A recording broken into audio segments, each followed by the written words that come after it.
Are you ready? Can crush us. It don't really get no better than this. The podcast that you're looking for if you're really heavy into wrestling. Hosted by the Mark. Energy that's so amazing. Gotta keep it entertaining. Rep the Can Crusher Nation. Yeah, you know what's going down in the ring. Lights out when you hit a ding ding. Knock 'em out like boom bada bing. Hold it down, you can crown me the king. Got a shout out to the Miz and Duke the Dumpster. We choke slamming everybody. Power driving, hit 'em with a face buster. Yeah, this the show you need and it ain't no need for waiting. Mark, hold it down for the Can Crusher Nation. All about wrestling and keep it entertaining. Can Crushers Wrestling Podcast. Time to break 'em, let's go. Yeah, Can Crushers. Yeah, Can Crushers. Let's go. Hi everyone, this is Ringside Rain and you're listening to Can Crushers Podcast. And now, here is your host, Mark the Mark Martinez.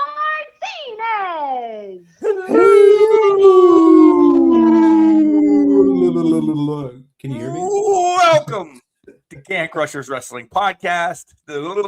It's Sir Michael Jenks. I am Mark the Mark. Talk about stank, Sir Michael Jenks. Talk about some stank. There's some stank on this cast tonight. I do not know what is happening. Prior to episode number 1 of this week, and they're like, wait, what happened to episode? It never happened. Yeah. Sir Michael Jenks broke his mic. I did, yeah. And I was holding it. You were holding it for the first 3 minutes of us recording. Mm-hmm. And then all of a sudden, everything says, nah, you ain't recording. Nah. Yeah. They must have I don't know what happened. Did we record too early? Maybe our recording platform's like, not today, guys. Just pack it in. Not happening. Sit aside for 10 more minutes. Let Jenks fix, because now the microphone is fixed. The computers are working. And we both sound amazing. I know. Hey, sometimes you got to go through hell to get to heaven. And we just made it there today.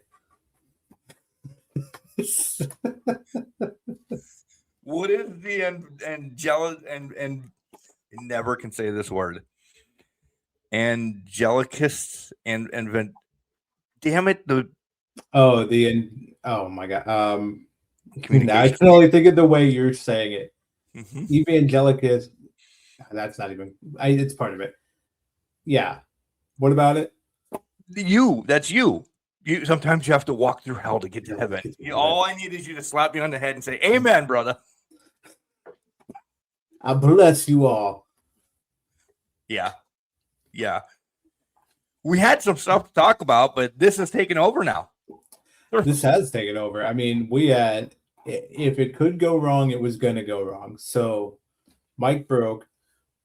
I'm holding it because I'm like, well, there's nothing I can do right now. As I'm trying to do this, you can't hear me. Then it says the microphone's disconnected. So I'm trying to troubleshoot that. I see you start talking. I lose sound.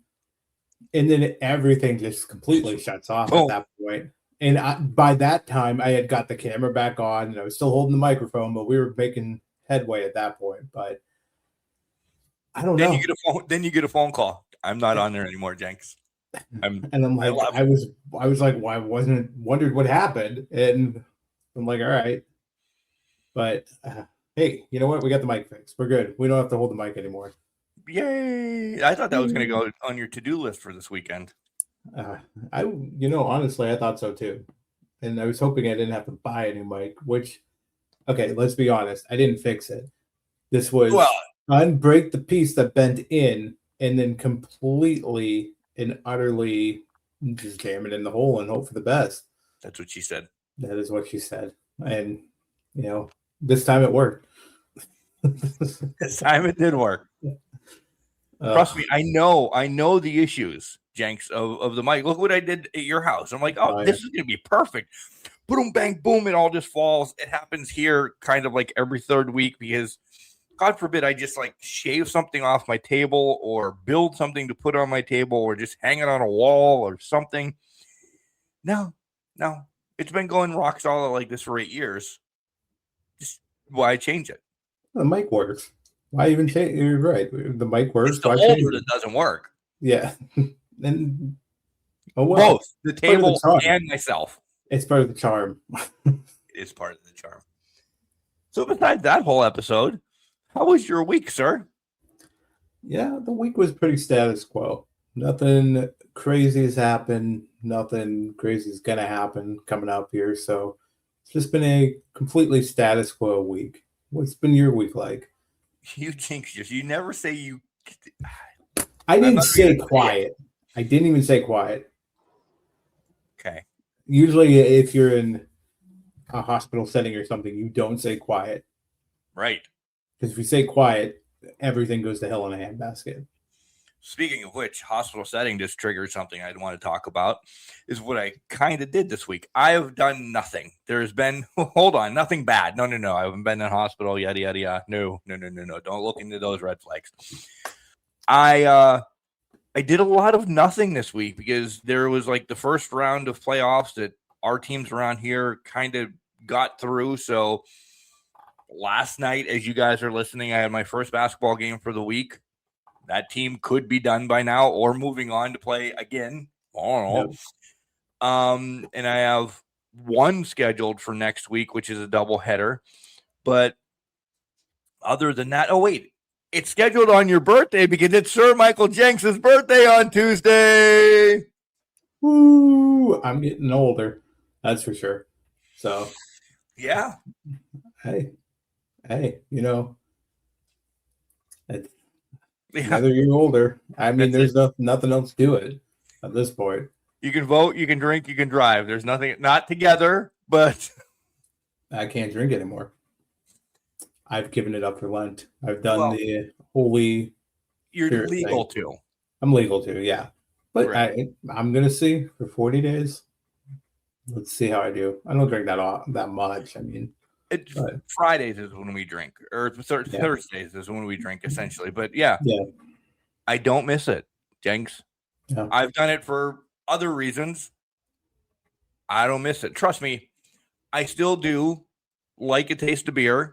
You know, when the big run is over, I'll probably dive into a couple with some buddies and you and stuff like that, but not as much as I did. I don't miss it whatsoever. But when I get a good beer, I want to make sure I get a good beer from now on.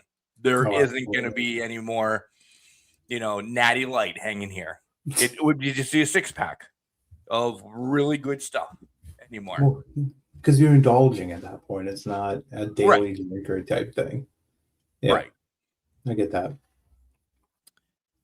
So, yeah, status quo around here as well. Video game section is coming up. But just to ruin the pink elephant in the room, or the white one too, whatever color you want it to be, you brought up hospital settings about being quiet. And I wasn't sure about this. Rewind to Mom's passing. We were very much into watching The Good Doctor. And after Mom's passing, we kind of tried starting it back up, and it just didn't happen for me because I put myself into so many scenarios that I haven't watched a doctor show essentially for years now. Yeah. I stumbled across The Pit. Oh, have you watched The Pit? Yes. I've seen a lot of The Pit, yeah. Man, oh man. I binged season 1 last weekend, and I am slowly now caught up to, well, I don't know what day it's actually on, but whatever episode came out this week, I need to watch. And there's only been, I had an episode because one of the, if you've not watched The Pit, it's unbelievable. We'll get into the synopsis. But I think in season 1, there was a lot of, and I know you know which one I'm going to go in, was so much around sepsis. Oh, yeah. See you later. Yep. Just crying the whole time. Powered through, and I'm like, oh, this is really good. This is really good. Probably favorite show out there right now. It really is. So good. It's not enough can be said about, I don't know why Noah Wiley can play a freaking medical doctor without Right. basically second nature at this time, but he can. So it's from the characters to the setting to what's actually happening in there. It just meshes together so well. I don't know how they wrote it and how they made it work that well, but The whole 1 day thing about in the ER, so yeah. fabulous. This show could go on forever. Oh, absolutely. Because Every one day in the season is ER, 1 day. every day in the ER is something different. And again, we're not medical professionals, but you have to assume every day in the ER is something different, even if it's the same thing, even if it's the same diagnosis, it's coming at you in a different way. Yeah. It's presenting in a different way, and it's just shows top notch. It really is. Somebody brought it to me and said, "Hey, do you watch this?" And I'm like, "The Pit." I'm like, "Oh, I thought it was going to be." First of all, it's in Pittsburgh. It is, yeah. One of my favorite cities in the world. So I'm like, "Oh, I want to see some of this. I want to see some of this." I'm diving into like the history of what they're doing at Allegheny when they record it and everything. I'm like, I've fucking been to this hospital numerous times. So it's just really good. If you've never heard about it, I don't know, it's on Paramount, I think. I don't know. HBO Max. Okay, it's on HBO Max. So when you want to watch AEW, you can get it on the same streaming platform, and you're good there. There you go. Yeah. People are like, "Do you have HBO Max to watch this?" I'm like, I can watch it. Just tell me what it is. Tell me what it is. Mark has his ways. I have my ways. I have nothing, but I have it all. All at the same time. Right? So that's been my week, essentially. Want to talk about video games for a little bit because, Jenks, I finally picked up the controller after, which seems to be months. And I blew up everything on baseball. I've had a season going for a while, and I'm like, nope, the real season's coming around. I want to get to playing, 1 or 2 games a night to kind of stay with the season, yada, yada, yada. I rolled the dice, and I'm how do I want to say it? Because I've lived through 3 incarnations of who they are. I think that says it all. Right. I am not the California Angels, not the Los Angeles of Anaheim Angels or whatever. I am the Los Angeles Angels. Why? I don't know. Probably because the old ass uniforms that I forgot existed with the half a wing on it, the dark blue jersey. I hated them then, but I think there's something special now. The throwback nostalgia is just hitting you hard. That's what it really is.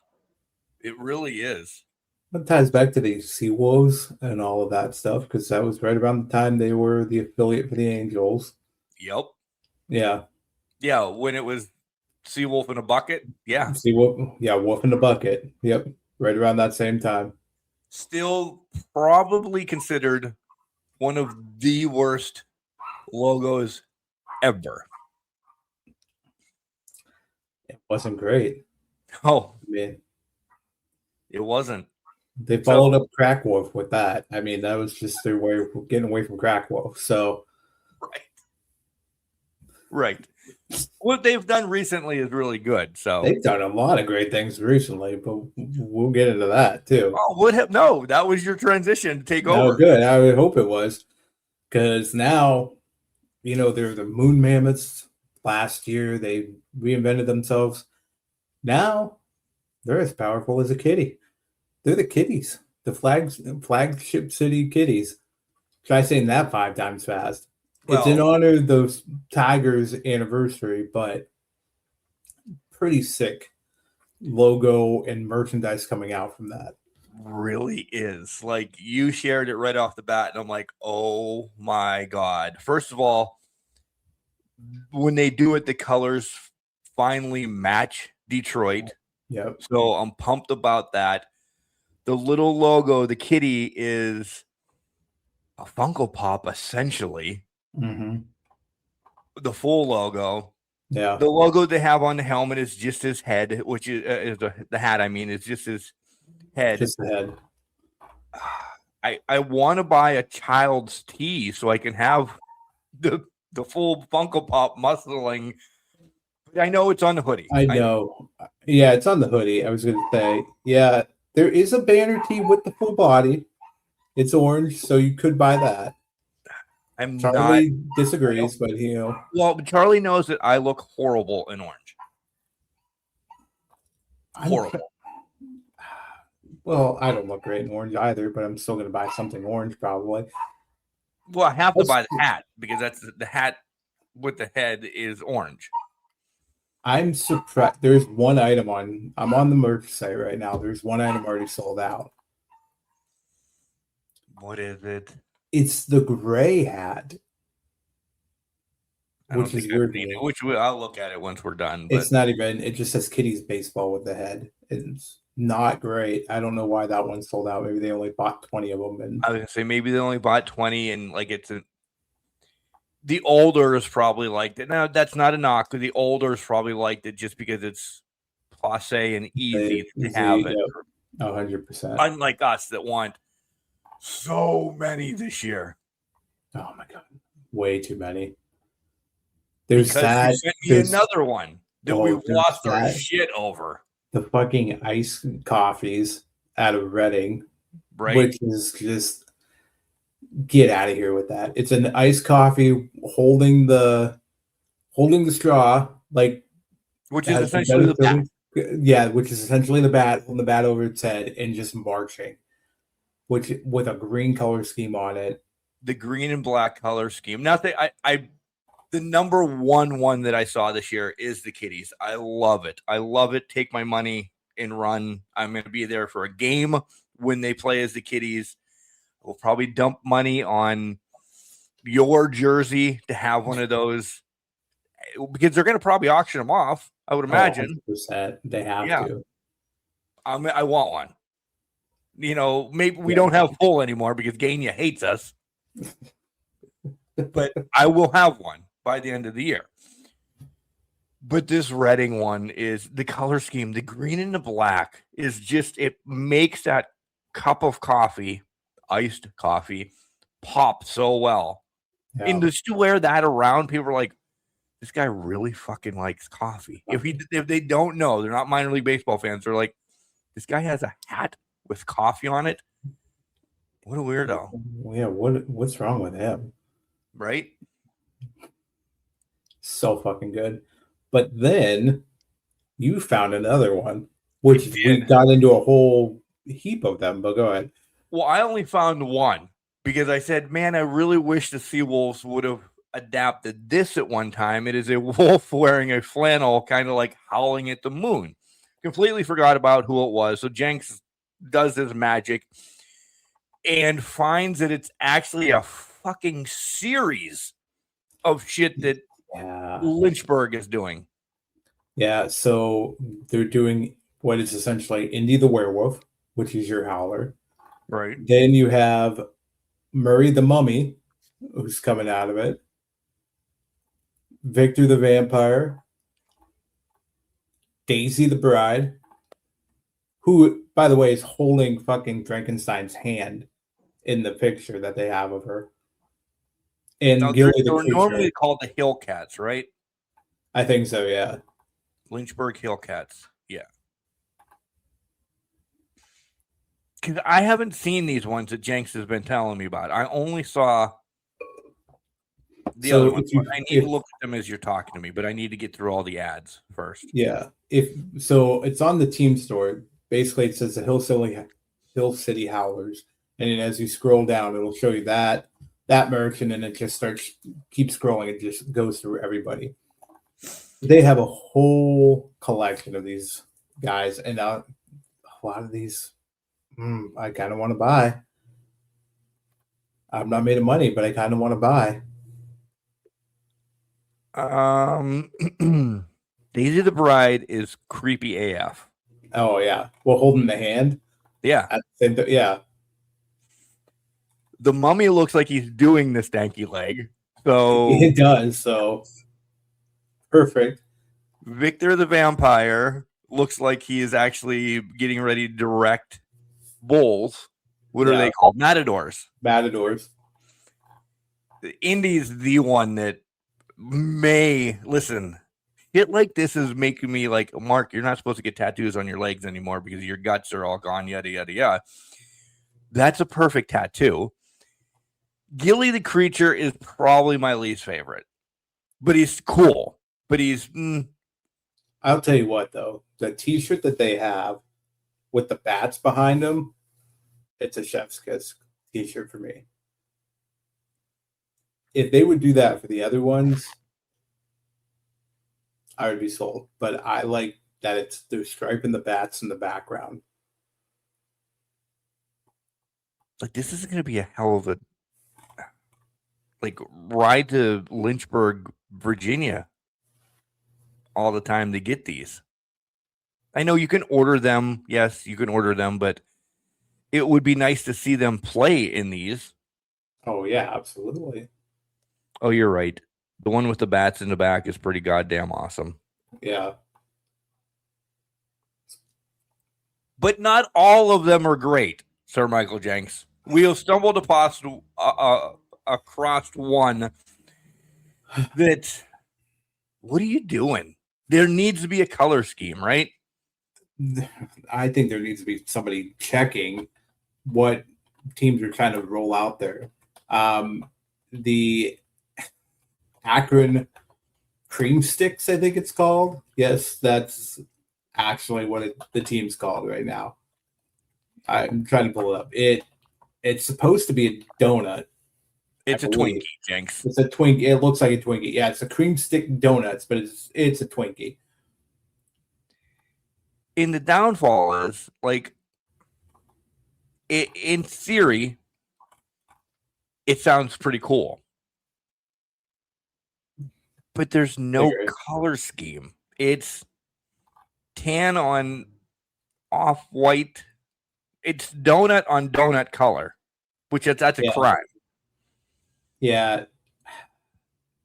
They really don't have anything. I mean, the T-shirt is like a brown with the Twinkie on it. Then you have a headband. Who's wearing headbands anymore? By the way, I agree. Sorry. Which also has, lack of better terms, cream spots all over it. So take that with the grain that you want to roll with on that. I would not buy this. I think Akron should be. Now, there's some that Akron needs talking to. First of all, when they were the Zips, that was it wasn't great. Yeah, the Arrows. They went to the Arrows. Oh yeah, the Zips are the college team. I know. It was like, did I miss one? But I'll let it go. Yeah. No, the Arrows were like, eh. When they became the Rubber Duck, like, that's one that they don't need. And I understand it's money and it's this, that, and the other. And hey, can we get involved in this as well? But the Rubber Ducks is just absolutely perfect for minor league baseball. Like, when I went there, we spent probably close to $300 outfitting the family. So we all had the Rubber Duck shit on. Yeah. Well, and that's the fun thing about the Rubber Ducks. It plays, you can do anything with it. Honestly, they could build their alternate logos around it, like they did around Rubber Ducks. Yeah, you could do a Hispanic Rubber Duck because they had the Espanol series for a while. Then you have, like, if you want to go food themed, which seems what Akron's doing for everything, you could do, I don't know, you could do Chef Duck or something like that. You could build it around Rubber Ducks, essentially, and just have that. But I don't know. It seems like they're trying too hard to get away from what makes them great. Yeah, these shirts are boof. I don't like it. Don't like it. Don't want it. And there'll be more to come. Like, it's early in the promotional season for, these three teams that we love jumped on it, and they're getting our money soon. Oh, 100%. Soon. Because otherwise, Jenks still waiting for his Mammoth stuff from last year. It was way too long. Right? I got it last year. It took a month or so, which was ridiculous. My one friend didn't get it for 2 months. He was sitting there. He just ordered a hat and a shirt, and he could not get it to save his life. Nice. Poor guy. Ended up wearing it in October because that's when he got it. So he was like, well, at least I got it now, so I have to wear it once. But well, they're coming back as the Mammoths again this year for a couple games. So they are. I think the Kitties are. The Kitties are good. I think I'm settling on the orange hoodie with just the script. Yeah, the Kitties. I want the full body kitty. Maybe I'll get the. Yes. Maybe I'll get a hat with maybe the head or whatever, a T-shirt. But that orange hoodie is really calling to me. Well, hey, your money. More money, more problems. But that's exactly it. More money, more problems. I wish, or less money, more problems. It doesn't matter. It's really less money, more problems. Find a new way. But yeah, wrestling podcast though. Is it? Yeah. I mean, what? I gotta get back. WWE doesn't wrestle anymore, so yeah, they maybe entertain us. I don't know. I'm still trying to figure that out based on this past week. But are you going back to video games and WWE? Well, what's our thought on that? What's our thought on the 2K26? I'm not getting it because I'm not paying for people that were free for the last 25 years. Thank you. I'm not paying $150 for the NWO and Stone Cold The Rock and Undertaker when I can play them on the previous game for free. Right. There's nothing calling. We discussed this as soon as we went off the air last week because we forgot to bring it up. That's why. Yeah, we did. I love all the artwork. The Punk one, amazing. The NWO, I love all the covers. I don't get physical copies of anything anymore, as does probably most of video game players anymore. So just to have that sitting on my screen for the 30 seconds before I open up the game doesn't do anything for me anymore. Right. I'll Aaron Judge being on MLB The Show again. It's not making me buy this year's thing. Baseball World Classic in it, cool. I would play it once or twice and forget that it's on there. So I'm not buying baseball this year. I'm not buying wrestling this year because there's no way in hell I'm paying $150 to $200 so I can play with Scott Hall, Razor Ramon. Mm-hmm. No, there's nothing worth it. I mean, love that the current gen everything is on the current gen, so they can do a lot more with it, and I'm sure the gameplay is going to be a lot better. But to your point, I don't want to pay $150 for people I've already been playing with for many years now, and there's no point to it. There's nothing that's going to sell me on this. And in 6 months, it'll be mostly 75% off. Yep, absolutely. Well, in 10 months, it'll probably be free in the PlayStation Store because that's what happened to 2K25. Yeah. I'll write it out. I'm going to be busy this year. So you're going to be busy this year. I'm definitely going to be busier. Yeah. But that's it. So there's just no reason for me to get it. I've made the same determination for college football 2026. I just don't see what they can do to lure me in with something new. Yes, North Dakota State might be in there. Cool.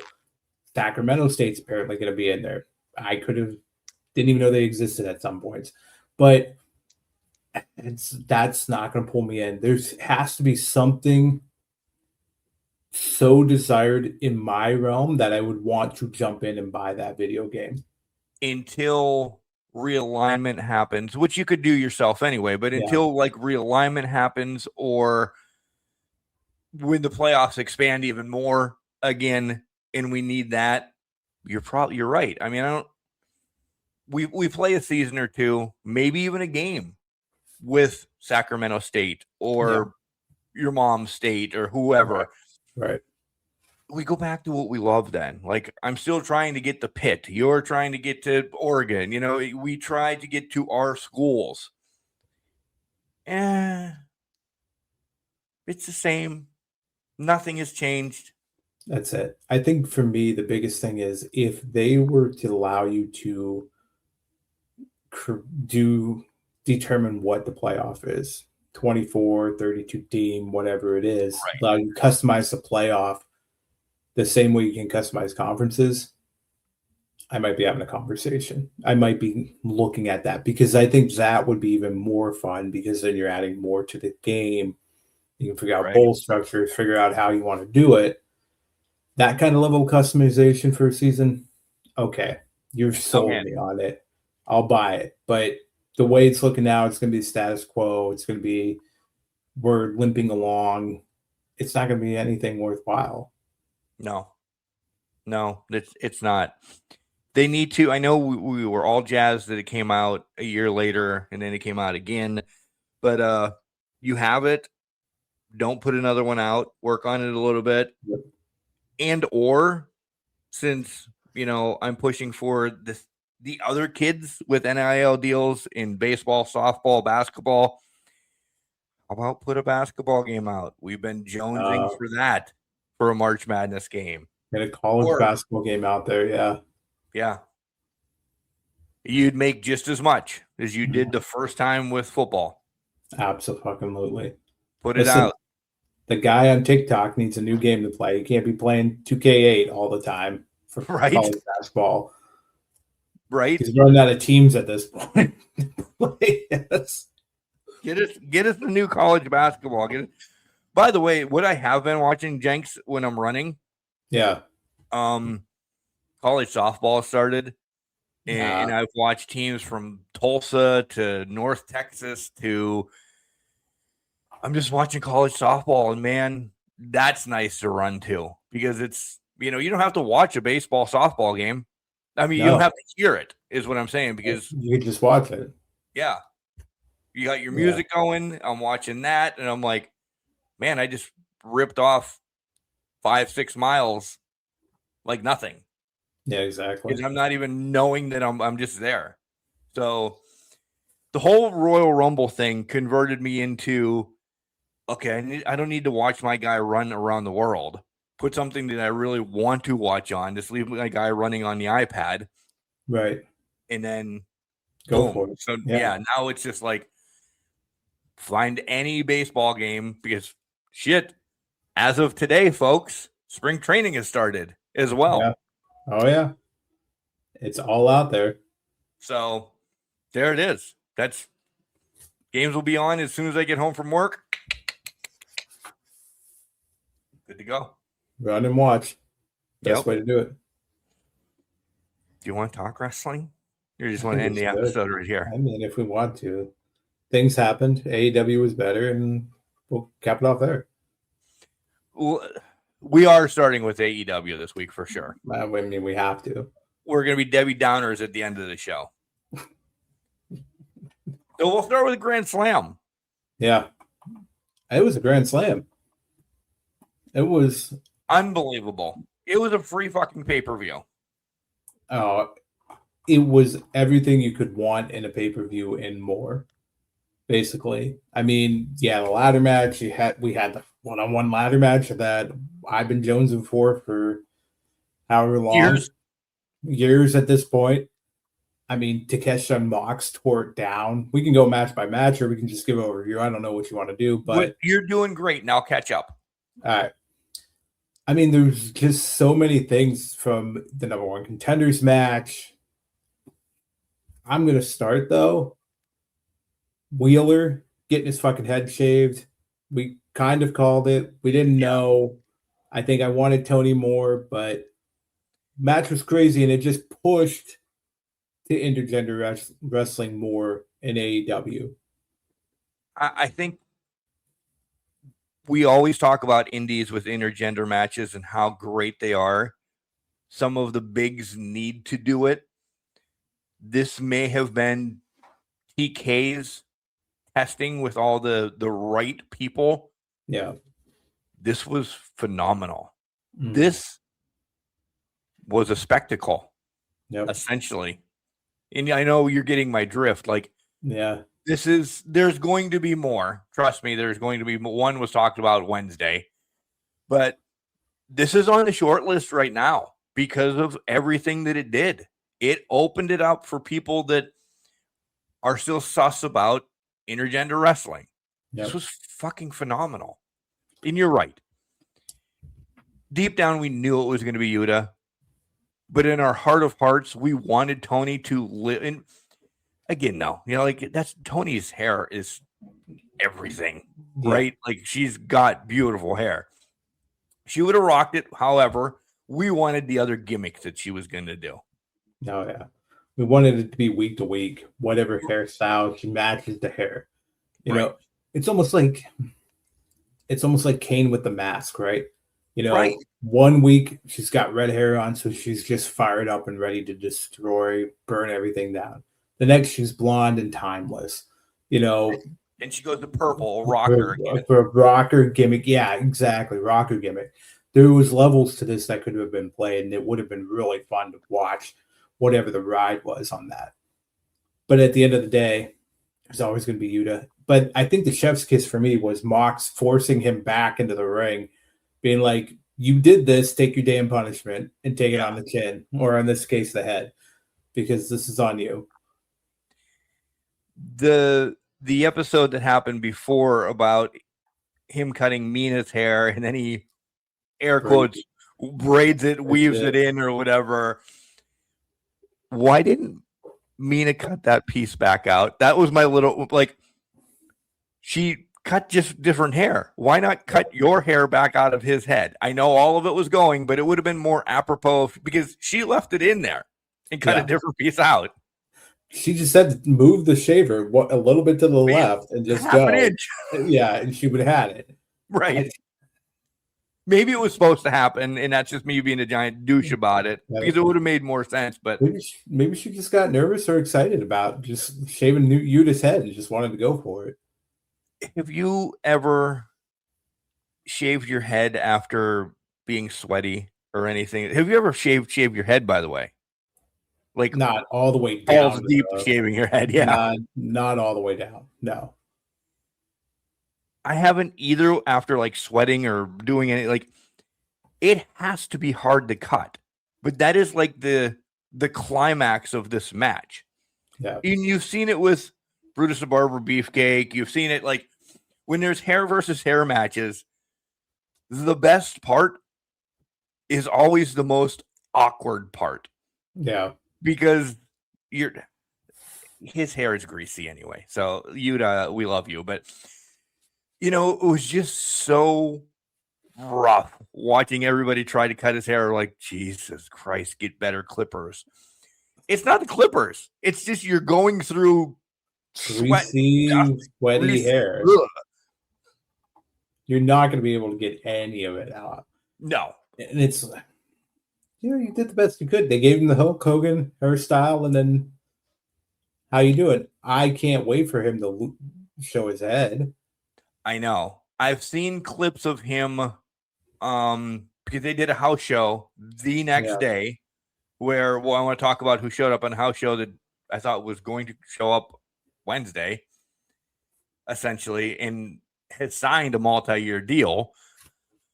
But he's wearing a beanie now. You don't know who it is? Yep. No, I don't. You know? Oh, wow. I didn't see the house show. I did not see that part. Oh, it's an iconic sign. Iconic sign. Okay. Oh, the icon. I saw that. Okay. All right. Yes. Right. Which is surprising. They did not show up. Right. But the house show, he already had it like clean shaven. They took him in the back, fixed it up, and yada, yada, yada. Yeah. He wore a beanie the whole time. He didn't wrestle. It was just outside the ring. But everybody was trying to take his beanie off as well. And it was like Velcro to his head. So I imagine something is going to be coming from this as well. I think it has to be. Probably Revolution will get the full head unveiling. Yeah. I want to go to the Iconics real quick, then we'll jump back to this. Go to it. You have them show up on that house show. I understand, yes, it's in Australia, yada, yada, yada. But Wednesday, they had a big tag team match.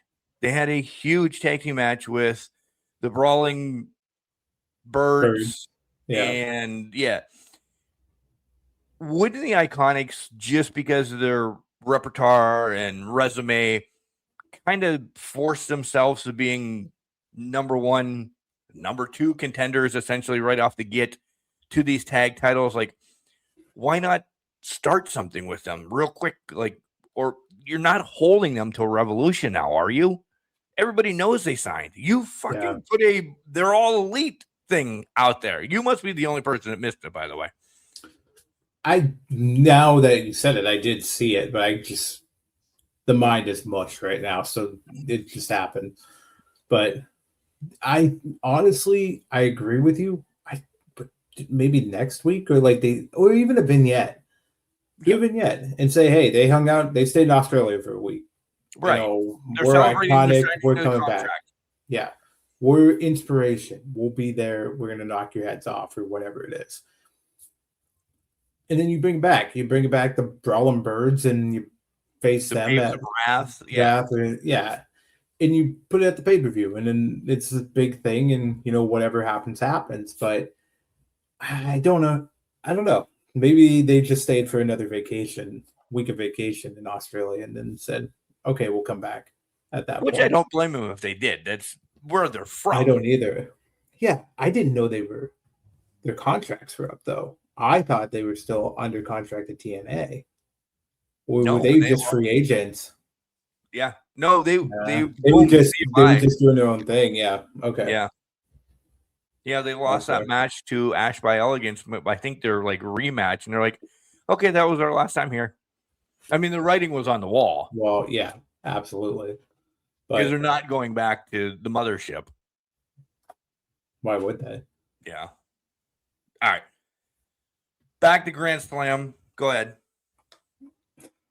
We can go wherever you want. Yeah, wherever you want. Match.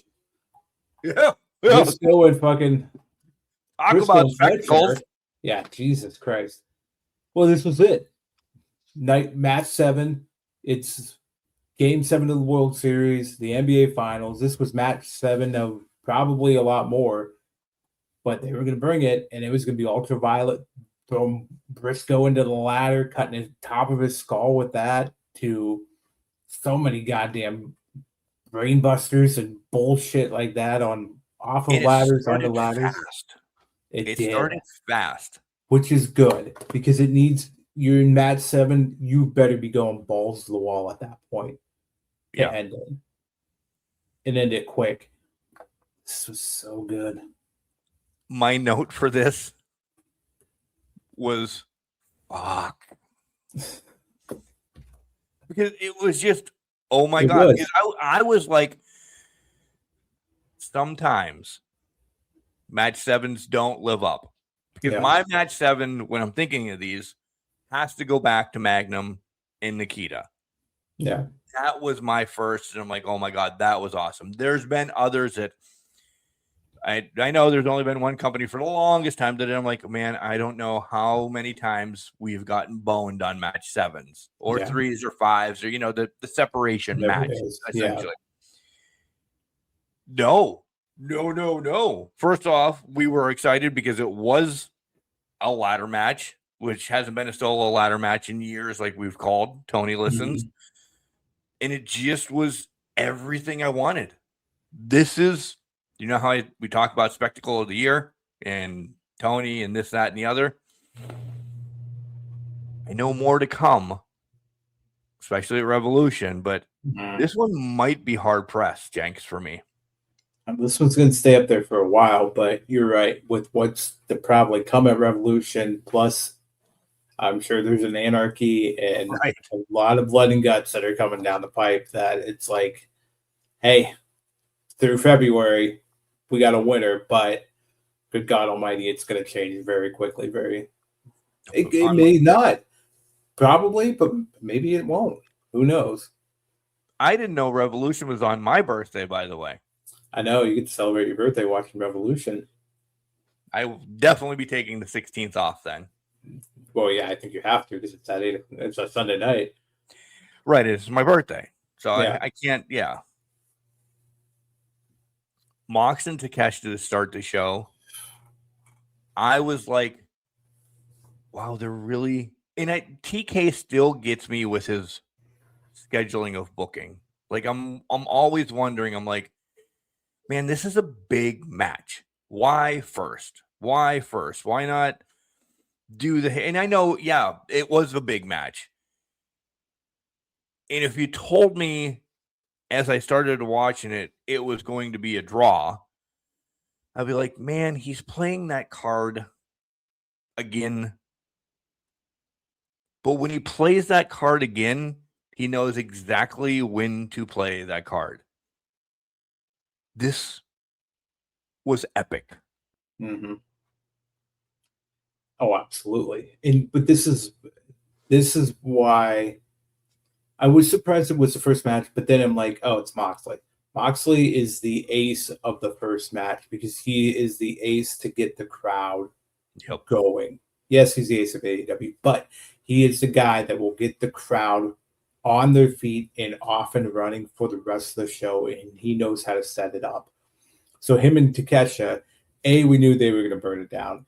Right. B, he knows how to get everybody starting to go and just fucking balls to the wall, act, whatever it is. C, you're right. Time limit draw. It sucked, but he also, you could see the gears working in the ring where he's like, take me out. They need something to go home on with this. Takesha takes him out. Boom. Crowd erupts. We're ready to go. The blood's churning. Mox knows exactly how to make the crowd start the show and get it wired. So this was an excellent choice to kick off the show. And it was a very, very tough match to follow. And they still followed it somehow. But just unbelievable. Which leads to part 2, essentially. Like, which we're excited for. Yeah, exactly. I mean, but can we, Tekla, and can we talk about Stats promo after that? Because that was a work of fucking beauty.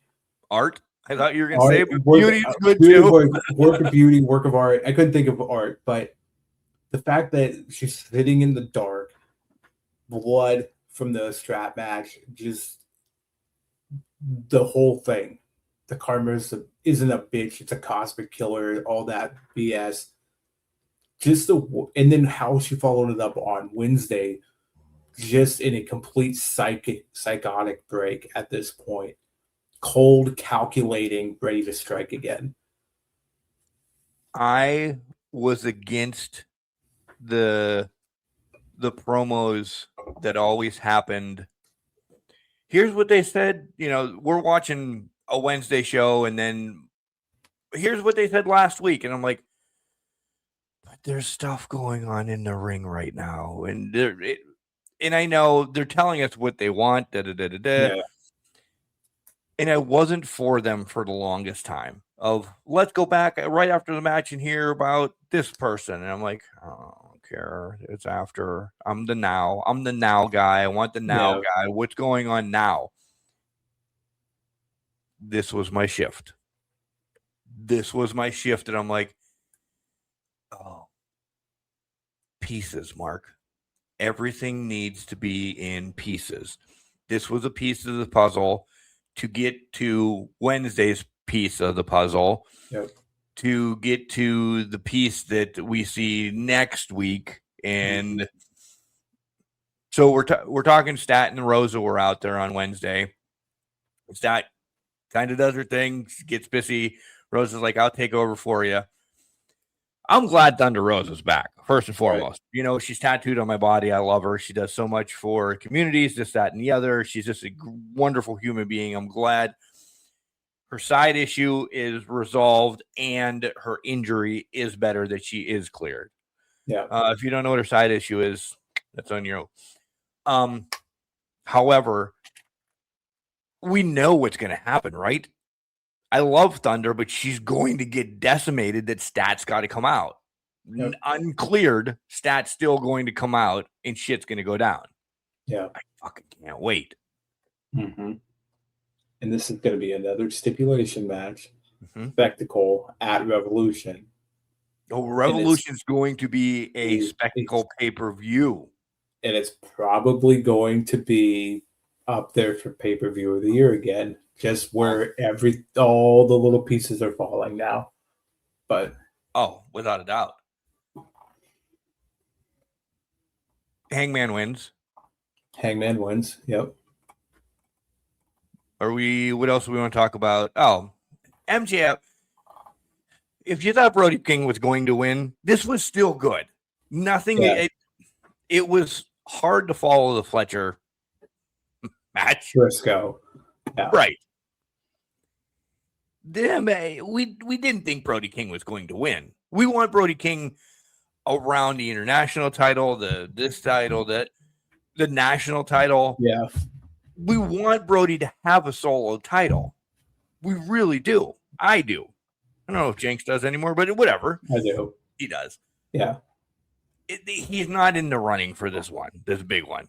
Ever. Not right There's now. Way too many fucking players, especially after Will's coming back real fucking soon, too. Mm-hmm. But maybe next month there's one less player. Who knows? I mean, let's go there. Yeah. What? Because, I mean, you throw the career on the line, the passion, everybody hates each other. Great. Right. Cool. We already fucking know that. They said it right out. Did TK Roman said, "I hate your guts" to CM Punk? Did he have to steal that from WWE? And yes, I know MJF and Hangman hate each other, yada, yada, yada. But then he made sure that they both said it like 3 or 4 times. Like this year, I hate your guts thing, I'm sorry, is to Punk and Roman. Yeah, they said it first. I know, I'm that guy. It was big when Roman said that to Punk. I heard it, and I heard it, and I heard it. I'm like, okay, we understand. We understand. It's a hate feud this year for everybody. WWE and AEW. The hate's the word this year. It's like the bird's the word. Bird. So that kind of grind my gears a little bit, but we knew it was going to happen anyway. Go ahead. I want to hear your shtick, and then go ahead. See, I didn't mind it because I didn't even compare the two. I thought, I get it. Yeah, I get your point. This is just something to throw it out there. But the thing that the path that took me down was MJF is so rattled by Hangman that he had to say it outright at the beginning, because that's not how MJF works. MJF is a very much an insult you type promo guy. And when he just got right and says, I hate you, I hate your guts, I hate cowboy shit, I hate everything about you, it's showing that he is Hangman is under his skin, and Hangman has the mental edge on him no matter what. Then we shift to Hangman, who said it at one point in his promo, but is comparing himself to MJF in a way that I see myself in you, da-da-da-da-da. It drives it home and then reaffirms how much he hates MJF, but also hates himself because he's willing to just jeopardize any future shot at the world title just to get at MJF in any stipulation whatsoever. So to me, it was kind of a Hangman's looking in the mirror and he hates himself type moment. Yeah. And that was the beauty of that promo. You hate me? I agree. I get it. I love it. I hate me too. Yeah. I hate you. I hate me.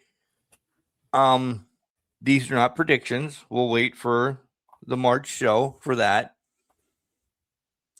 There's no way in fuck that Hangman's not going to ever wrestle for this championship again, unless he announces his retirement tour is coming up real soon too. I don't think it's coming anytime soon, but I know it's wrestling and we can get through other things and he can get this and get that. And He can goat somebody and say, yeah, only if you put the title online because I can't challenge for it anymore. Da, da, da, da, da. I understand. Plus, with players coming in and out and being pushed, Hangman, here's my thoughts. And again, not a prediction. Hangman beats MJF on my birthday. Okay. Understand. Yep. MJF's always great for the run for the title. He's had it again for a little bit. Hangman can be transition, and it doesn't hurt anything.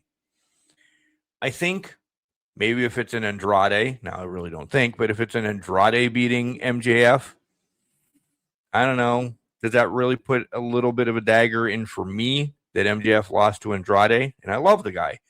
Yeah, a little bit where MJF only loses to bloodbaths, to his rival. He can beat everybody else.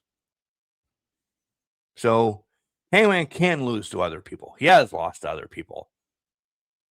It's a transition to get others in and around. And it may be a Texas death match. We'll see. What else could it be, Jenks? Scaffold match? Whatever MJF wants it to be, I guess. It has to be Texas death. There's no way MJF's going to pick any other stipulation. Well, the fans are voting anyway for it, aren't they? Isn't that the caveat of it as well?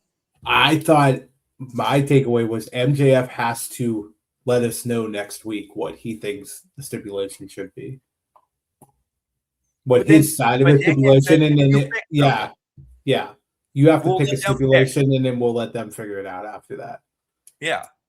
So I don't know what MJF's going to come up with, but it's probably that, to your point, Texas death.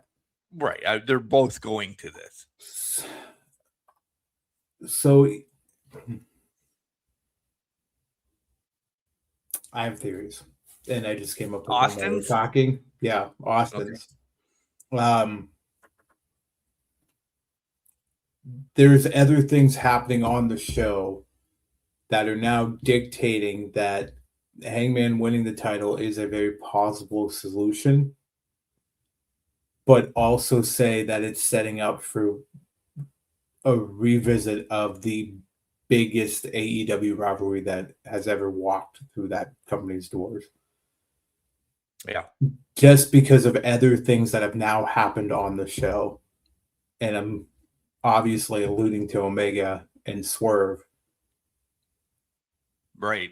There's a fan-fucking-tastic way to end that show. Fantastic. They needed 3 more minutes before the replacements whatever the hell came on right afterwards. Yeah. They needed to let it simmer a little bit more so it really enforced it in people's minds. But Swerve has now just gone off the deep end again. He's gone against every one of Hangman's friends. Yep. He called them out specifically on Twitter saying, Page out, Bucks out, Omega out. We're now circling the waters with the world title. These two are circling each other again, and this was the catalyst to push us into that next realm. So this, to your point, we might well be on the verge of going to All Out and seeing these two in the main event of the biggest show again, destroying each other in God knows whatever they decide to do. Because what's bigger than a Texas death match for one-on-one? And we've already done an all-out, lights out cage match. Right. So what's bigger than that? What's bigger than that for these two? Do we do another Texas death? Because they did that with Mox. They did one with Hanger and Mox at Revolution the year and a half before, and then they came back and did it again at All Out. Yeah. Does AEW have 3 stages of hell of some sort that they're working on? Are we getting exploding barbed wire death match? We get in the cage that you have to fight everybody down through before you get to the Chamber of Horrors? Is that what that was? No, it's the shit. Is it the 3 levels The Tower of Terror. Terror, I think. Yeah, the Chamber of Horrors is where Abdul killed himself after the switch kept falling on and off. Down. Yeah, and then when they pulled it, and then it didn't do a shit anyways until they hit the pyro. Right. That should never happen again. Well, it did.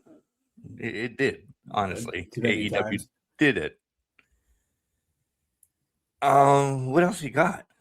By the way, I love the Mox and fucking Mark Davis match too. Oh my god. Especially that match was well done.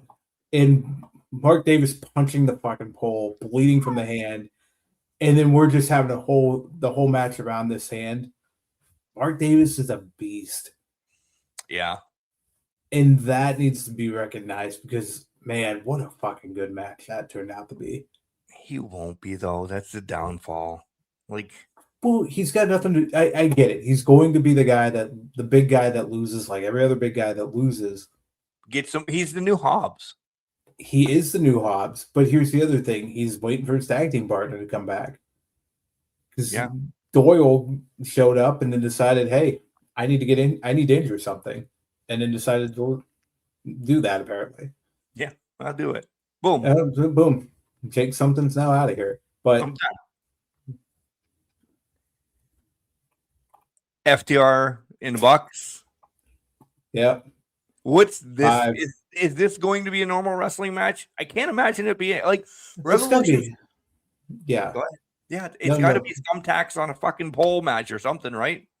A steel cage. Yeah. Which engulfs everything's allowed then anymore. Yeah.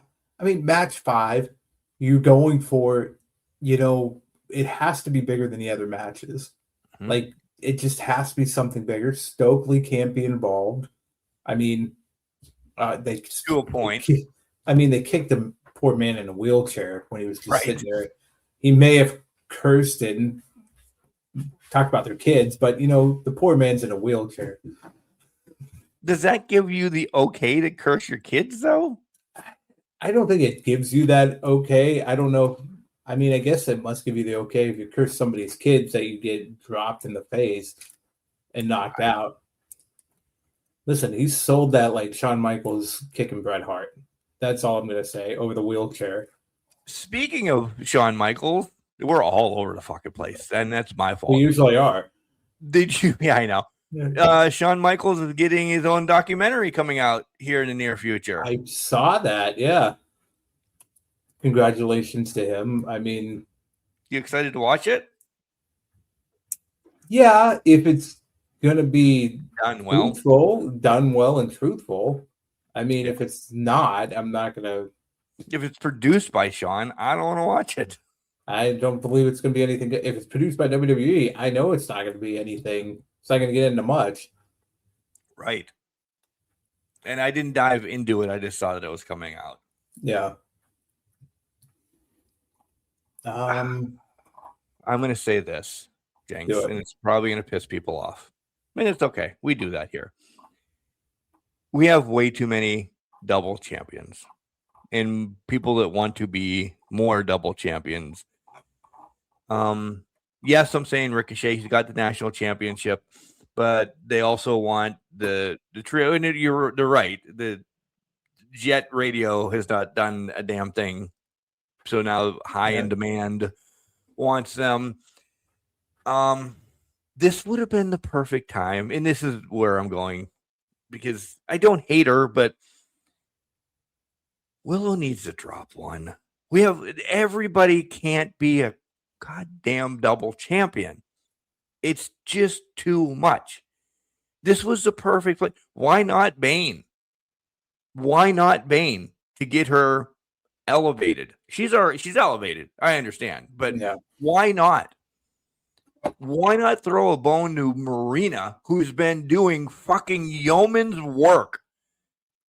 If she has it for a month, I'd throw her an effing bone. Now, was some of the beginning of this match rough? It was. Mm-hmm. And it was Marina. Yes. I just get it off. Get these double champions off so more people do get recognition, more people do get on TV, more people do get a little bit of stroke. I just award. The big thing is, like, I wanted Marina awarded for everything she has just pseudo done leading up to this Yuta haircut and everything she's done with Mox. Because then you could switch. Because Willow has gone through your locker room, essentially. Yep. She's not place holding it until Mercedes comes back, is she? Is Mercedes coming back now? No, I didn't think so either. But like, come on. This would have been the perfect place because she's just defended it 16 times in 5 days. I'm like, oh, they're going to pull the trigger. Trigger's over. Roll up on Mina. Why not Mina? Everybody likes Mina too. I think for some reason they're trying to pull the pissed off Bane card so that she absolutely just annihilates her at Revolution. Because we look at the tag team title match, it was against Bane and Penelope Ford. Right. They did in Penelope Ford. Bane was pissed. We look at Wednesday night, Bane's pissed again because she's not involved. She loses the title shot. Willow retains. Bane's just looking for this fucking title. At some point, I think they do give it to Bane. And then we get into a Jade Cargill situation where Bane's just not dropping it for the longest fucking period of time. Yeah. And I think they're trying to put off that inevitable. Because what is the end game at that point? Because you're just looking at it and saying, well, here's Bane running amok on this company for many, many, many months. And I think, to your point, should they have pulled it at Dynamite? Maybe. But I think also they want to play the card of Willow's full strength. She didn't lose it on 3 out of 5 days. So Willow's full strength, but then Bane just comes in and completely decimates her for being overlooked in that. But is she going to be? Or is Willow dropping both titles real quick? Willow could be dropping both titles real quick, potentially. You're now placing in a lot of tag teams, and there's been a lot of vignettes around the Brawling Birds. Yeah. I could see them ending up with the tag titles to get it off of Willow and Harley. And then whatever happens from that happens from that. But that could be the next transition as well. Or they could put the Sisters of Sin, could get it at some point. Maybe they revisit that one again and they take it at that point, creating the 3 of them with titles. I agree. Willow needs to probably drop one at some point, but I think they're putting it off until they can get like a hard and fast date with Bane. Starts at a pay-per-view, and then it's how do you conquer the goddess that is Megan Bane. Right. Because she's going to run amok for a while. Exactly. She gets to run through my girl, Julia. She'll go through Sky. She'll make her way all the way through until maybe either drop the tag titles by then or something. But yeah, exactly. You got anything you want to talk about? Talk about the Exodus death. No, I think we're good.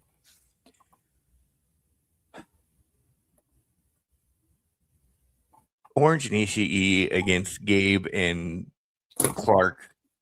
If you didn't know Darby was coming down, you have not watched this. I don't know what to talk to you. Yeah.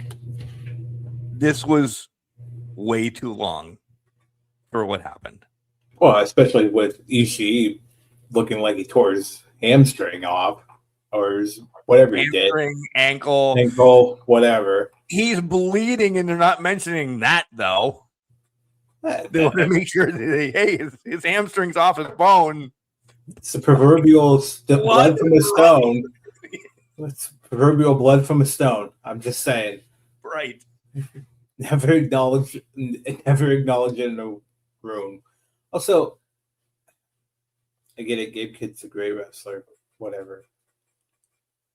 I just think this guy's fucking out of his mind 24/7 at this point. I have no idea. He came out like a real dog. or not. Yeah, exactly. You know what? Kudos to him because he's maybe breaking kayfabe. He may not be at this point. I don't know. Like he just looks completely off of his fucking rocker. Yeah, half the time. And I was going to say he should get a Grammy, but that's music. That is Oscar. Oscar, yeah. Yeah. Oscar, Emmy, Tony, Golden Globe. I don't care what they fucking give him. Give him a title at this point. Him with Clark Connors is just night and day different. I just don't know. I don't know what Connors' gimmick is. This is how little I watched New Japan in the last couple years. But to me, he looks like a loner, but he's in a tag team. So yeah, really he looks like he's like the guy, like the guy that with like a toothpick, just kind of like Willie. Like he just rides trains. It's just rides trains, and then he like shows up, and he's just trying to be the cool cat that's just hanging out there, and then he's got the yellow sunglasses and everything. I don't know what Clark's supposed to be doing there, but he's hanging out with a psychopath, so that's making me even more concerned for. And he can't control. No, he can't. It would be different if he was like Kimchi. They could control Kamala. Kamala, exactly. Clark can't do anything with Gabe.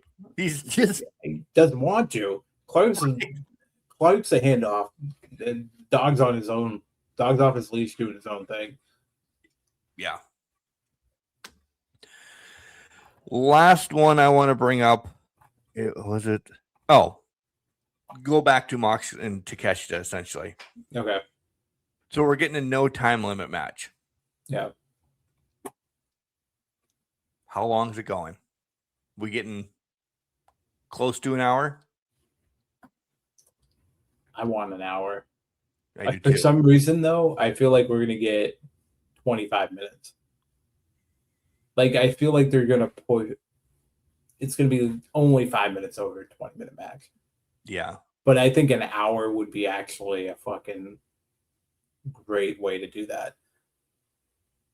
My theory was, and we're getting a lot of matches lined up for this, another probably 14 card pay-per-view. Yeah. If it's that long, it's exactly what you're saying. 25, maybe close to 30. If for somehow only like 7-8 matches are announced, maybe 4 for whatever the hell it's called, all in, all buy-in, whatever, that show. Yeah, the tailgate party, whatever. If we get more on the tailgate party than we usually do, this is going an hour. Yeah. Like you're going to be able to tell if there's not, because they run 14 matches normally. About. Yeah. So if it's that far, this is going to be a normal 25, 35 minute match within there. Less matches, this is going an hour. 100%. Well, even with the more matches, even if they push 40, 45, that also tells me one of these matches is about to be a squash match, and I'm betting it's Willow and Bane at that point. Because then it would be, okay, you went 45, you're just going in there, destroying her and getting it over with, and then boom, boom. 3 minutes. And it's a plan. And it's a planned 3 minute because they're establishing the dominance there. Right. So, but I wanted to go an hour, and then it's just a fluke collapse in the ring, and whoever falls on top wins. You know, the Triple H Stone Cold ending from the 3 stages of hell. They both hit each other, and Triple H just happens to fall on top and win the match. Yeah. That's the whole thing. Essentially, the Iron Man match in the last 3 seconds is when the fall. It is when the fall happens. Yep, exactly. Yeah. We're just not calling it that. No, that's exactly. So AEW is bringing it. Revolution has been one of their best pay-per-views for years now. Yeah. They're getting set to blow the socks off again. On the other side, They're on the road to WrestleMania, but it's a dirt road right now. Jenks, barely paved. Yeah, I don't even know if it's paved. It's actually just grass that they're driving on, hoping to find mud or something. At this point, they're not getting. I don't think they're not capturing me with anything that they're doing right now. Yeah, the Punk and Roman stuff, great, but Roman's not back. 2 months down the line. I agree. Roman's not here. Roman is not doing anything. Right. Punk's facing Finn, which is fine, giving Finn his props, but at the same token, it's just not anything. There's no threat there. We're going to take a quick break, but I want you to ponder this in the couple seconds that we go to break. Should the person that is challenged following the Rumble winner be the one defending his title at Backlash? Because you've already given away your WrestleMania match. So should Punk have to defend the title? Oh, you mean at Chamber? At the Chamber. Okay, you said Backlash. That's why I was. Okay. For a minute, I was like, wait. I'm skipping everything. Yeah, no. Yeah, just skipping everything. Okay. At Chamber. So think about that as we go. But don't forget to, in the description, check out the new merch from Roman at our WWE shot.com. You can save some money sometimes because we're very open and we'll tell you that sometimes you'll get a discount, sometimes you won't, but you'll always kick back and help out the podcast. So make sure you check on that link in the show notes. It's the WWE Fanatics link. Yep. Or you can buy our merchandise, where we have logos on at CrowdMade. Go ahead and go buy some hoodies, some cups with our beautiful faces on us, and enjoy a beer with us. So go out there and support the podcast for that. Don't forget, you can listen anywhere: iTunes Radio, Spotify, IMDb, Shockmasters, live and uncut. I don't know. Any place that you listen to a podcast, we're there. Make sure you like and subscribe. And don't forget, we're also available on YouTube. You get to see the picture that I'm going to create different pictures of our logo. Because the last couple of weeks, they've been just so much fun creating. Yeah. The power couple one, if you haven't seen that, I don't know why Jenks has electricity coming out of his buff fucking arm, by the way. I'm electric. That's what my you are. You and Benson Boone. Or Mr. Electric Blue. Boom. Exactly. That's what it is. So you'll just see the picture on YouTube, but like, subscribe, share all those with a friend and family and your dog as well. Absolutely. And you can follow us on all the major social media platforms, even that STI looking one that is Threads. So we're out there: Twitter, Facebook, Instagram. Find us anywhere for that. Ask Can Crushers is coming up. With me now knowing that Revolution is on. Did you know it's on my birthday, Jenks? I feel like I heard that at some point, but I couldn't confirm the rumor. Okay. Essentially, that then pigeonholes us to when we are going to do Ask Can Crushers, because we'll have to make predictions on the 14th. We'll have to recap it on the 21st. So Ask Can Crushers will be on the 28th of March. So get your goddamn questions in, and you can send them in by cancrusher69@gmail.com. And that's it. You send them in more there anyway. The telephone. Yeah. The telephone's dead. Hasta Vista. It's been pulled. No more car warranties. No more anything. So send them via email. You guys have done it. The first couple shows, you guys were all about it. But then, you guys like emailing us. You don't like hearing your voices alongside our two sultry voices. So shame on you. It's fine. If you want it back, I'll get another one. Just let me know. Put it in an email. Put it in an email. Put it in an email first, though. Put it in an email and let us know. All right, let's take a break. Come back and answer that question. Hey guys, it's Zaya Wolf here, and I'm with Can Crushers. Keep listening in for the best podcast. Welcome back, everybody. And now it's time to answer that question. So the question again is, should the champion that the Rumble winner declares on defend their title before WrestleMania? So should they defend it at Elimination Chamber? Essentially, because that's the only place they defend titles anymore in WWE. So, okay, but that brings up an interesting point, though. Last year, we had Rhea out there. She was facing, I can't remember who it was, but Io cashed in on her. Then it became a triple. It was Bianca. Bianca had won the chamber, and then it carried into that. But I think it's an interesting point to bring out. Is Bianca was going to face Rhea. Io then had it, and then it became a triple threat at WrestleMania because Io won the title, essentially. And it caused a cataclysmic, basically, breakdown of what the match could have been. Right. So you're right. It does put the main event into jeopardy a little bit. I personally say no, it should not happen, because that is the marquee card you're going for. If you want to leave it up in the air, then you do not declare it until the night of Elimination Chamber. Or, after, if you want to have them defend their title one more time, you let them defend the title, and then you have that person come out at Chamber or at the Monday after.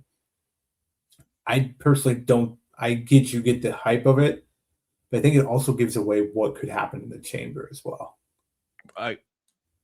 All of that, exactly why I'm saying, because one, if there is a gimmick still around, Money in the Bank, okay, that is playing into your WrestleMania anyway, being held that long anymore, right? Yep. So, okay, I'm okay with what happened. My big thing is, and yes, I know Punk's going to have a match here. He's going to have a match there. He can get hurt crossing the road to go get a cup of coffee for the Blackhawks game. I understand all that. That's real life. You're jeopardizing anything can happen in a match. Look at Finn. Finn was the first Universal Champion. He took what essentially was an easy bump on the outside from Seth. Boom. Finn has not been Finn since that day. Yeah. Say I'm wrong, but that's when Finn essentially went downhill. He's had other things. He brought the demon out once in a while. He hasn't been. And that's what we're clamoring for. A little bit more Finn.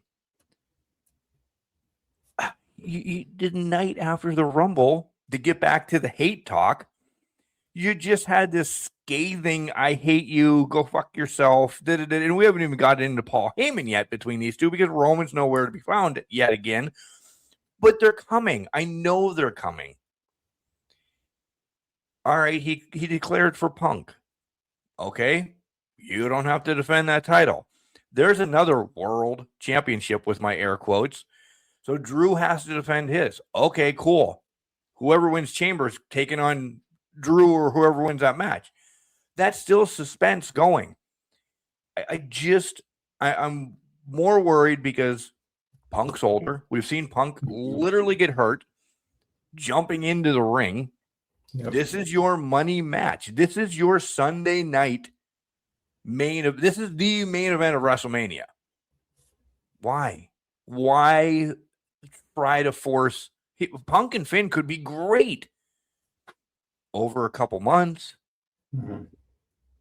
We're getting force fed this, and that's why it's not going to click as much as they want it to. They don't really want it to, because they already know they have Roman and Punk. Yeah. This is just something. And what's really going to happen is that's where Roman is going to reappear and probably take them both out. Because I don't think, this isn't a spoiler, you had a prediction.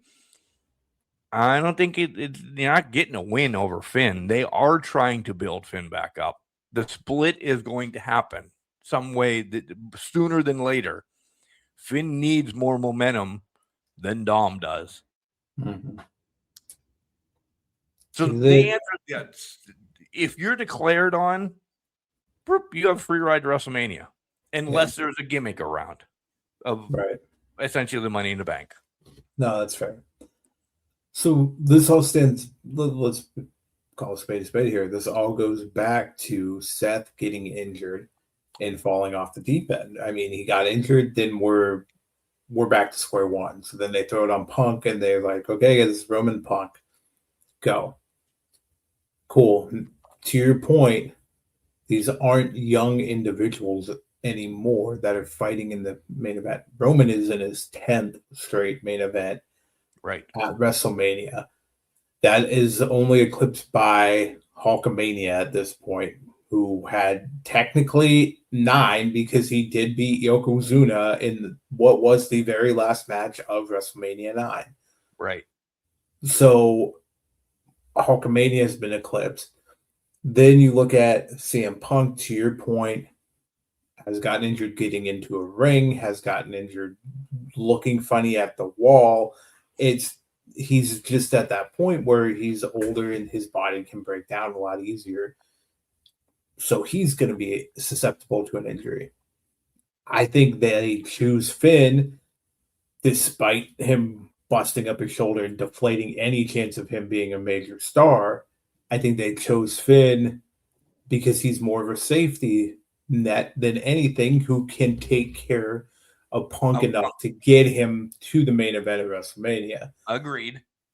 But to your point, no. The champion should be cocky and should be sitting back, should not be defending the title. They should be looking at their opponent. Like, I'm not gonna do anything to jeopardize it, and I don't want to even face you anyways. Right? Yeah. So that needs to be the build that you're doing here. I think Punk should just be taking the back seat here and let Finn go to the chamber, do his own thing. Unless they're going to do something wildly crazy and have Roman come out and cost Punk the title in Chicago for 2 weeks, and then Punk will win it back, and then it's Roman and Punk at Mania again for a quick swerve. I just don't see how this is the thing. Right. Or is it Roman? Is it Dom? Because we have a week, because next week is when it happens, essentially. Do we get a breakup where Monday night Dom gets, really hell-bent and he screws over Finn, essentially, leading for WrestleMania? Yeah. Like, I don't think there's going to be a true winner in this match. Either Punk, Finn, or the fans. Yeah. Because it has a writing on the wall that, you're not going to do much because we're waiting for Punk and Roman. Mm-hmm. It's not going to take any chances, and not going to be this burn down the house, show stealing number. It's going to be. Oh, yeah. We probably won't be talking about Chamber in December. Yeah. Oh, absolutely not. We're not going to be talking about this match as match of the year contention at that point. So we tried dragging WWE along. No. What are they doing? Like, we answered the question and you hinted around. Are they putting stock in the Chamber? Do they care if we watch it? Because who's in it? They have, what is it now? I think Javon Evans is in it. I think Cody. I think Raheem qualified. If he hasn't, he probably will at some point. Evans is in it. We know why Evans is in it. Evans is going to do some stupid, crazy shit off the top of the cell. And then get beat to shit. He's going to be the punching bag for a long time, just like he was in Rumble. Yep, exactly. So, I don't know. Have they announced? I can't even remember off the top of my head who's qualified so far. So, hold on.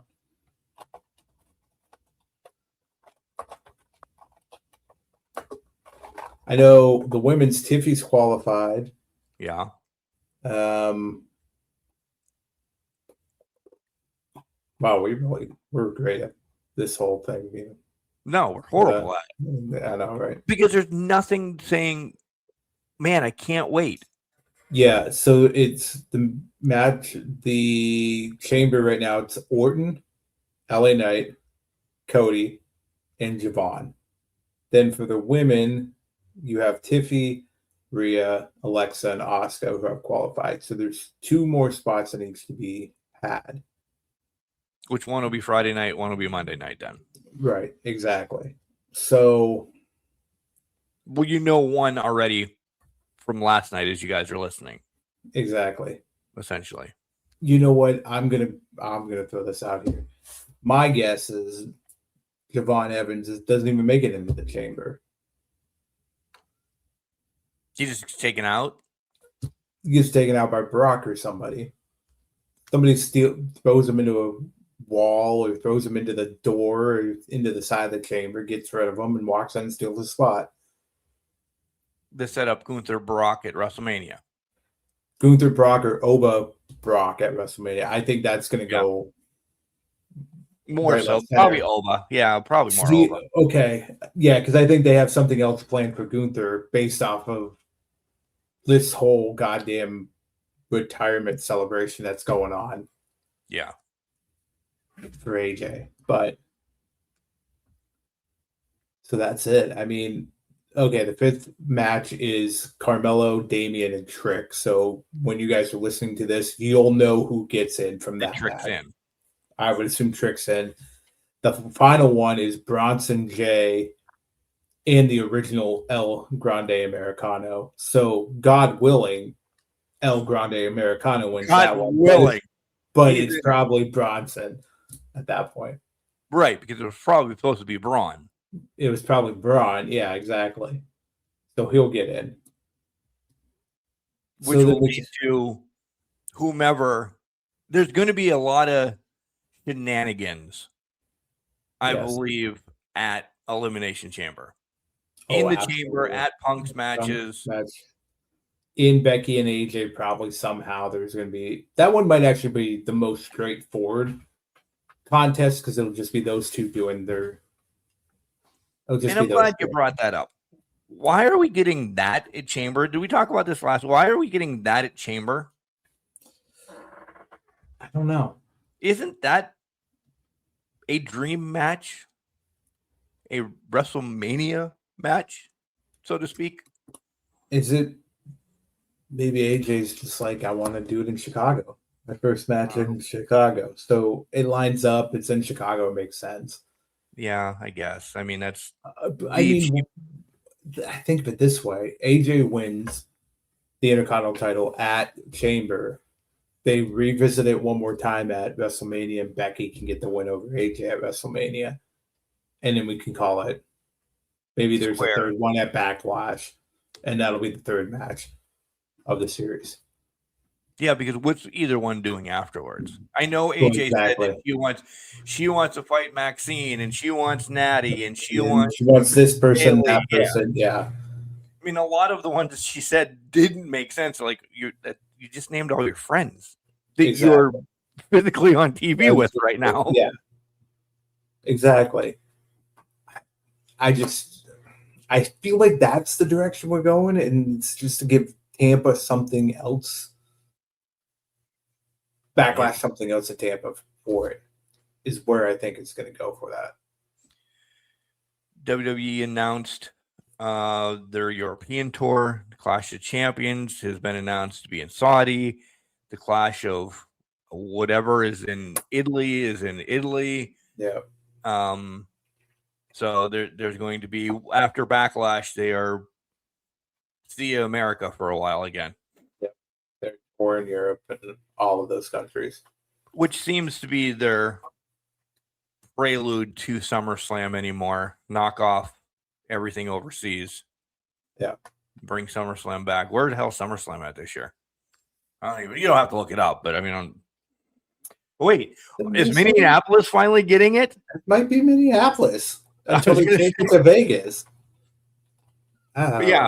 Okay. Nah, I gotta look it up. This might be Minneapolis' year, even though they were supposed to have WrestleMania 2 years ago. It's in Minneapolis. It's supposed to be in Minneapolis until Vegas buys them out. Right. Until they're like, no. Just like the Gagne sold AWA, we're buying SummerSlam. Everything's in Saudi at this point. So yeah. My big beef, and I know I just said about the champion not defending and this, that, and the other. Will we just get Liv and Steph to call it? Because these, I don't know, it's not being built up good between these two. Or we don't have a plan. I don't think they had a plan, but I think the other thing that they're failing on here is this is the match. People are seeing that this is the match. Why didn't we just say this is the match? Because for Steph to make Liv cry in a promo, he's basically saying this is the goddamn match. Mm-hmm. So it's that one I'm confused at, because I don't understand why we just can't commit to saying, okay, it's going to be these two trying to kill each other at Mania. Shouldn't Liv have the upper hand in this right now? You would think, but she's crumbling epically to Steph. Is Steph getting a heel turn out of this, and Liv is supposed to turn into a face somehow with this all? Because the way they're booking Liv right now is, yeah, she's still playing the heel character a little bit up here, but now she's crying in a promo. She's outmatched. She's been berated. She's turning into the victim of it all. It didn't matter. Heel, snidely, face. When Liv gets her WrestleMania moment, people are going to go apeshit because Liv is Liv. Exactly. So if you want to turn her face, okay. Do it mid-match, though. Do a double turn mid-match.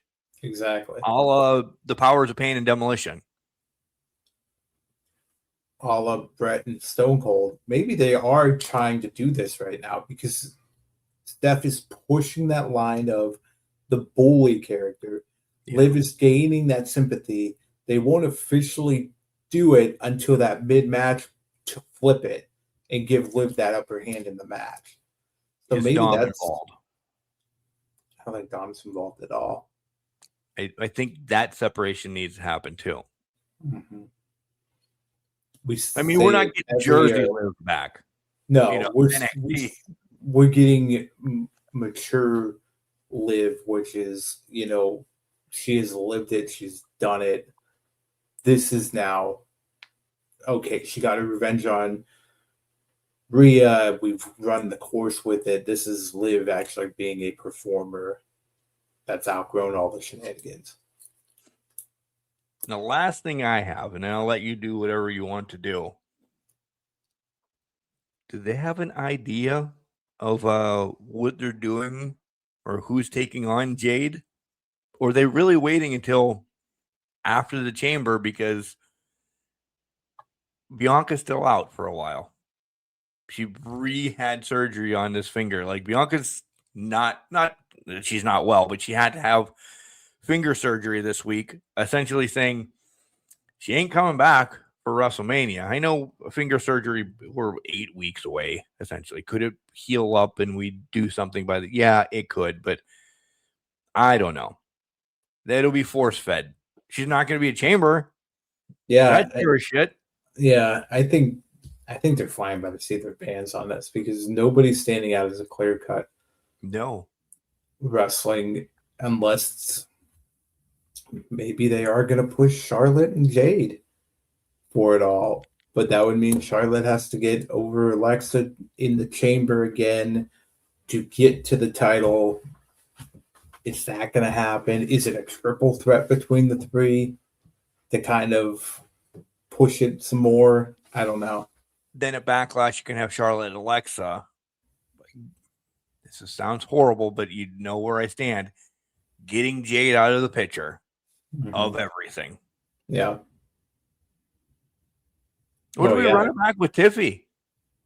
That was the other thing. I wouldn't have picked Tiffy to be back in the chamber already. No, I would not have either. So maybe they are running it back with Tiffy. They're like, well, the match is Charlotte Alexa at Mania, theoretically. Why not Tiffy? It's not Asuka, because Asuka's going to probably Io's or Kyrie's probably going to get into the chamber. It cost Asuka that, so then that's going to be a whole cavalcade of thing. Cavalcade is even better. Yes. Cavalcade, yeah. Cavalcade of chambers is that things are just going to fall into place with that. You have Rio in it and head over to SmackDown then to get separation between her and Liv, because listen, that's the built-in feud that Liv wins and Steph's maybe off for a little bit. You go back to Liv Rhea again for the umpteenth time, or do you get the separation of, all right, Rhea's going over, taking over SmackDown for a while? I mean, you could do that, and then you still get Liv Rhea probably for the Clash of Champions, the ring thing. Yeah, and be done there. The fucking the golden ring. Which then that already says, because Liv already had it once, I would imagine Rhea would get it this time. I would assume. Right? Yeah. I don't know. Who had it last year? Nia. Didn't she? Nia won Queen of the Ring. Queen of the Ring. Did they do it last year? Yeah. Tiffy. No, who was Tiffy champion lost. on the other side. Tiffy lost to Liv. Did Liv win it 2 years in a row? Oh no, she lost to Stephanie. So Stephanie won. Oh yeah. Yeah. Stephanie. So then it was Liv, Steffi. Then it would be Rhea. Yeah. So do you have Liv would be the first person in it twice? Yeah. Then you could hold that over, but does Liv have many wins over Rhea? I don't know all that offhand. Rhea would finally get that stroke of whatever the hell you call that, Clash of Champions champion. The ring of fantastic. The ring of blood, I guess, a blood ring at that point. Right. That's a perfect championship name. Hey, it's metal enough for Rhea, so we'll go with it. Yeah, it's a lot of metal. Do you have anything else? This one, I'm just bringing this up. If you haven't seen it, won't deep dive into it. But Powerhouse Hobbs, or now Royce Keys, Royce Keys, brought up how Punk. He told a beautiful story about Punk paying tribute to his mother in their match that they had in another company. He didn't really elaborate on that, but there's a beautiful thing in there. And he said, Punk told him, your mom's in the front row tonight with us. And then basically said, we're dedicating this to Nita. And Hobbs basically said he lost it at that point. This is on Stephanie's podcast. It's out this week. It's an emotional thing, but I thought that was very beautiful. And we talked a little bit about your mom today, and I was like, let's revisit this a little bit. Yeah, I like that. So just something to kind of look at, maybe if you want to go take a look at it. I want to show you also, not that you guys can see it, but Jenks will definitely know, and he'll broadcast.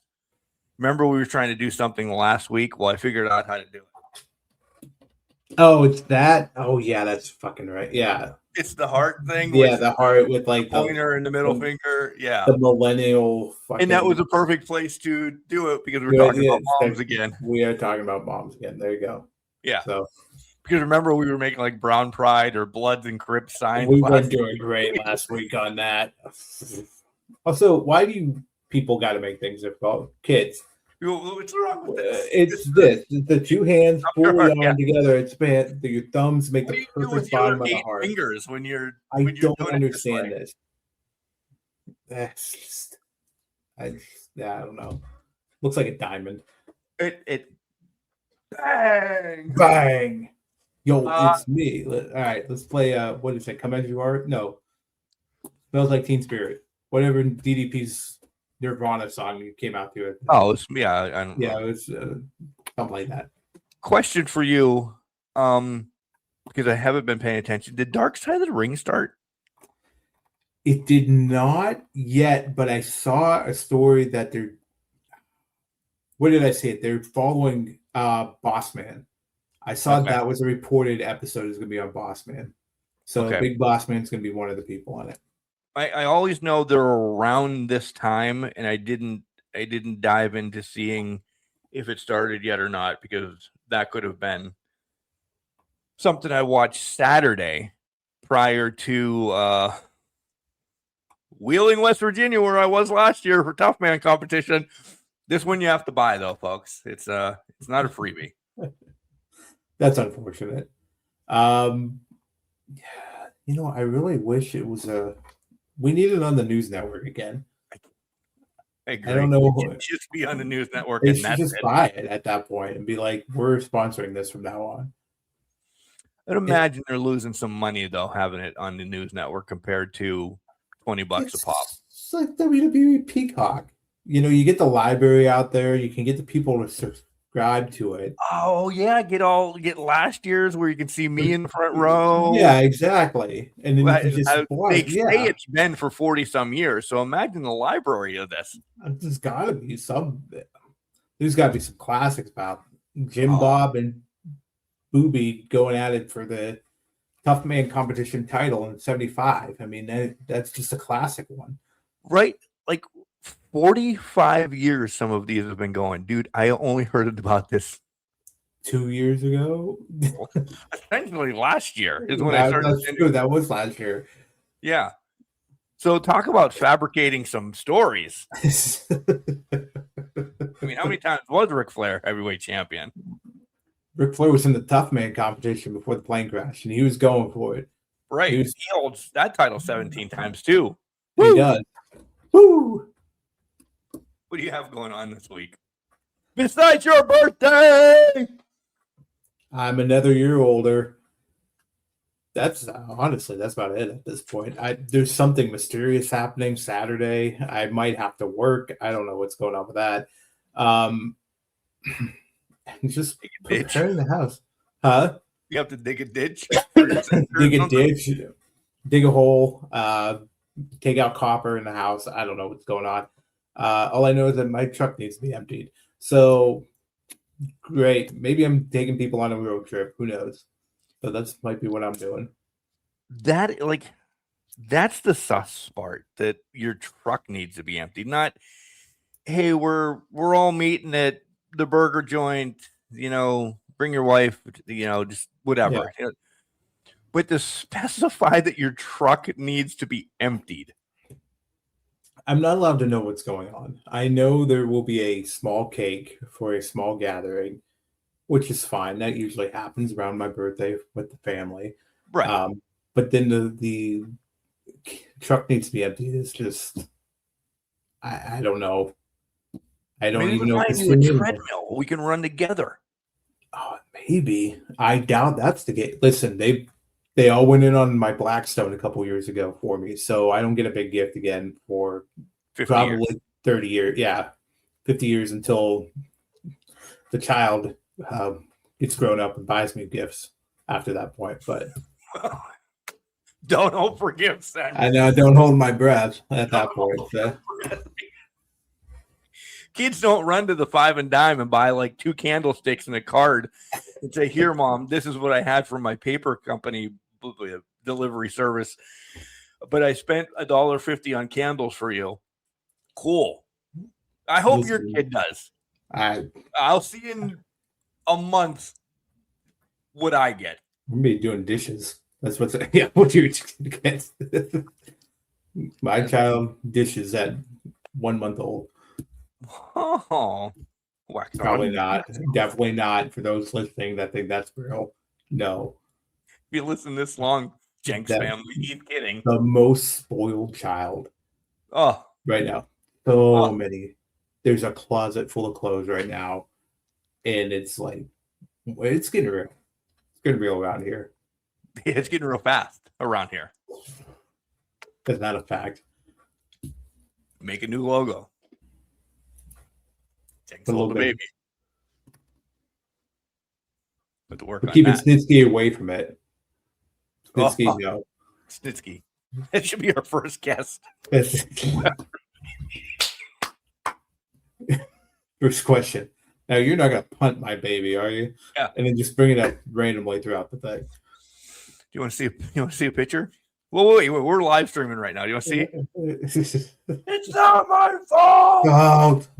Oh. Jenks, I love you. Have a great week. It's celebrate your birthday. What do you do? What are you doing this week? We didn't get to get what you're doing. Oh yeah. I think trying to rush this now. Whatever. I have a doubleheader basketball game on the docket already for district championships on Tuesday, essentially. So then we see from there where states or anything takes us, and then a healthy break of radio. So thank the Lord. Some still are coercing, saying, "Come on!" I'm like, nope. Get away. I got way too much going on, and I have a sad little panda that needs to start going for walks and such too. I need to take a healthy break and do nothing but do me. Yeah. So nothing. You got a 5K to prepare for. So. Oh, that 5K is not what I'm worried about. I know. Like I'm just being douchebag. It's the half marathon that I'm not worried about my 5K. I'm worried about no 5K. I am worried about next competition. This is exactly what Cletus ran into in the tough man competition of 79. He got too cocky and he just got knocked the fuck out. See, right. This is why you got to be careful with that. Mile 1, there's going to be a pothole right by the Capitol in DC, and I'm just going to happen to Mark. He didn't make it out of the 5K. It's done. Still trying to get him out of the Potomac at this point. Right, he's down. See ya. Remember, just because you're trash doesn't mean you can't do great things. You're a garbage can, not a garbage cannot. Make sure you tell your loved ones that you love them. Because you never know. Whoop, whoop.